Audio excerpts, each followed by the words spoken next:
Iran ಮತ್ತು Israel ಯುದ್ಧದ ಹಿನ್ನೆಲೆಯಲ್ಲಿ ಸಾಕಷ್ಟು ಭಾರತಕ್ಕೂ ಕೂಡ ಎಫೆಕ್ಟ್ ಆಗಿರುವಂಥದ್ದು ಮತ್ತು ಭತ್ತದ ನಾಡು ರಾಯಚೂರು ಜಿಲ್ಲೆಗೂ ಕೂಡ ಸಾಕಷ್ಟು ಎಫೆಕ್ಟ್ ಆಗಿದೆ ಅಂತಲೇ ಹೇಳ್ಬೋದು.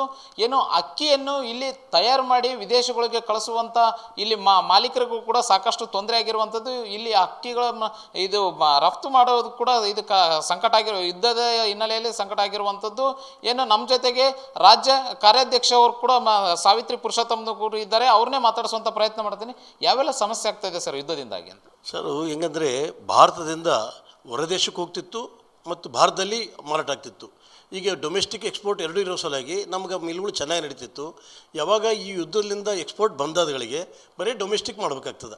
ಡೊಮೆಸ್ಟಿಕ್ ಅಂದಗಳಿಗೆ ಎಲ್ಲ ಅಕ್ಕಿ ಇಲ್ಲೇ ಮಾರಾಟ ಆದಗಳಿಗೆ ಅಕ್ಕಿ ರೇಟು ಡೌನ್ ಆಗ್ತದೆ. ಅಕ್ಕಿ ರೇಟ್ ಡೌನ್ ಆದಗಳಿಗೆ ಭತ್ತದ ರೇಟು ಡೌನ್ ಆಗ್ತದೆ. ಭತ್ತದ ರೇಟ್ ಅಂದಗಳಿಗೆ ಭತ್ತಗನ ಕೊಳ್ಳದೆ ಹೋದರೆ ಮಿಲ್ಗಳು ಬಂದಾಗ್ತವೆ. ಮಿಲ್ಗಳು ಬಂದಾಗ್ಬಿಟ್ರೆ ನಾವು ಬ್ಯಾಂಕಿಗೆ ಬಡ್ಡಿ ಕಟ್ಟೋದಿರ್ತದೆ. ಆಮೇಲೆ ಎಂಪ್ಲಾಯ್ಮೆಂಟ್ಗೆ ಸ್ಯಾಲ್ರೀಸ್ ಕೊಡಬೇಕಾಗ್ತದೆ. ಮಿನಿಮಮ್ ಕರೆಂಟ್ ಬಿಲ್ ಕೊಟ್ಟೋದಿರ್ತದೆ. ಇವೆಲ್ಲ ನಮಗೆ ಭಾಳ ನುಕ್ಸಾನ ಆಗ್ತದೆ ಈ ಯುದ್ಧದಿಂದ.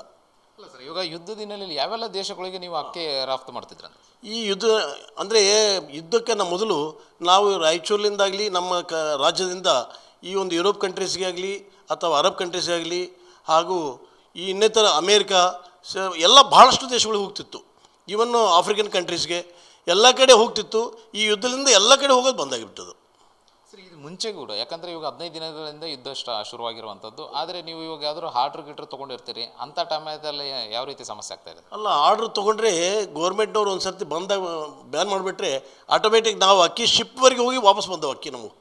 ಅಂದರೆ ಪೋರ್ಟ್ಗೆ ಹೋಗಿದ್ದವು ಅಕ್ಕಿ, ಅಲ್ಲಿಂದ ವಾಪಸ್ ಬಂದವ. ಕೆಲವು ವ್ಯಾಪಾರ ಆಗಿದ್ದು ಲಿಫ್ಟ್ ಆಗಲಿಲ್ಲ. ಈಗ ಲಿಫ್ಟ್ ಆಗಲಾರ್ದು ನಾವು ಎಕ್ಸ್ಪೋರ್ಟಿಗೆ ಮಾಡಿರ್ತೀವಿ, ಲಿಫ್ಟ್ ಆಗಲಿಲ್ಲ ಅಂದರೆ ಮತ್ತೆ ಡೊಮೆಸ್ಟಿಕ್ ಮಾಡಬೇಕು. ಯಾವಾಗೆಲ್ಲ ಜಾಸ್ತಿ ಡೊಮೆಸ್ಟಿಕ್ ಮಾಡೋದ್ಗಳಿಗೆ ರೇಟ್ ಎಫೆಕ್ಟ್ ಆಗ್ತದೆ.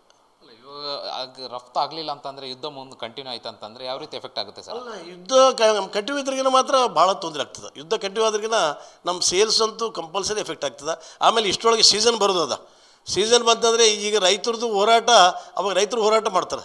ಯಾಕೆಂದರೆ ಸೀಸನ್ ಬಂದಗಳಿಗೆ ರೇಟ್ ಡೌನ್ ಆಗ್ತದೆ. ರೇಟ್ ಡೌನ್ ಆದಗಳಿಗೆ ರೈತರಿಗೆ ವರ್ಕೌಟ್ ಆಗೋದಿಲ್ಲ. ರೈತರ ಹೋರಾಟ ಕೂಡ ಭಾಳ ಆಗ್ತದೆ. ಸರಿ, ಜಿಲ್ಲಾದ್ಯಂತ ಎಷ್ಟು ಅಕ್ಕಿ ಮಿಲ್ಗಳು ಇದ್ದಾವೆ ಮತ್ತು ರಾಜ್ಯಾದ್ಯಂತ ಎಷ್ಟು ಇದ್ದಾವೆ ಸರ್? ಈಗ ಜಿಲ್ಲೆಯಾದ್ಯಂತ 150 ರೈಸ್ ಮಿಲ್ ಅವೆ ರಾಯಚೂರು ಜಿಲ್ಲೆಯಾದ್ಯಂತ. ಹಾಗೂ ಕರ್ನಾಟಕ ರಾಜ್ಯದಲ್ಲಿ ಸುಮಾರು ಒಂದು 2000 ರೈಸ್ ಮಿಲ್ ಇದ್ದಾವೆ.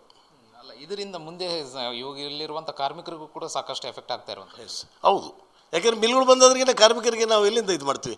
ಒಂದು ಪರ್ಮನೆಂಟ್ ಎಂಪ್ಲಾಯ್ಸ್ಗೆ ಪರ್ಮನೆಂಟ್ ಸ್ಯಾಲ್ರಿ ಕೊಡಬೇಕು. ಆಮೇಲೆ ಟೆಂಪ್ರರಿ ಇದ್ದವ್ರಿಗೆ ನಾವು ತೊಗೊಳೋದಿಲ್ಲ. ಅವ್ರಿಗೂ ಕಷ್ಟ, ಇವ್ರಿಗೂ ಕಷ್ಟ.